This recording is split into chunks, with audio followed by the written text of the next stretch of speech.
અને અમૂલમાં કામ કરતા 105 કર્મચારીઓની આશા પર સપના પર પાણી ફરી વળ્યું છે, કારણ કે તેઓ તો રાહ જોઈને બેઠા હતા કે એમને કાયમી કરવામાં આવશે. કાયમી તો ન કરવામાં આવ્યા, પરંતુ એમને પાણીચું પકડાવી દેવામાં આવ્યું છે. અને ચોંકાવનારી વાત એ છે કે આ તમામે તમામ 105 કર્મચારી એ ઠાસરાના જ છે.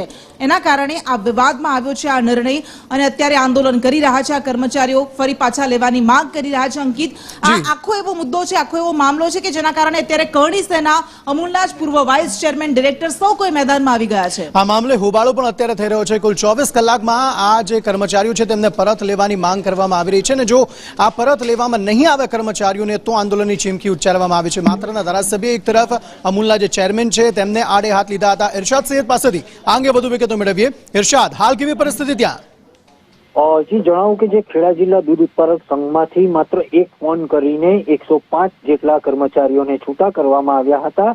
તેઓ આજે અમૂલ ડેરી ખાતે પહોંચ્યા હતા અને ભારે હોબાળો મચાવ્યો હતો. કરણી સેના, અમૂલના પૂર્વ વાઇસ ચેરમેન અને ડિરેક્ટર રાજેન્દ્રસિંહ પરમાર તેમજ જે પૂર્વ ધારાસભ્ય છે કેસરીસિંહ સોલંકી સહિતના આગેવાનો પણ તેઓની સાથે પહોંચ્યા હતા અને આ મામલે આવેદનપત્ર આપવામાં આવ્યું હતું અમૂલ ડેરીના એમડી અમિત વ્યાસને, અને તેઓને જે છૂટા કરવામાં આવ્યા છે 105 જેટલા કર્મચારીઓને, તેઓને 24 કલાકમાં પરત લેવાની માંગ કરી છે. અને જો માંગ સ્વીકારવામાં નહીં આવે તો અમૂલ ડેરીની સામે જ આંદોલન કરવાની ચીમકી પણ ઉચ્ચારવામાં આવી છે.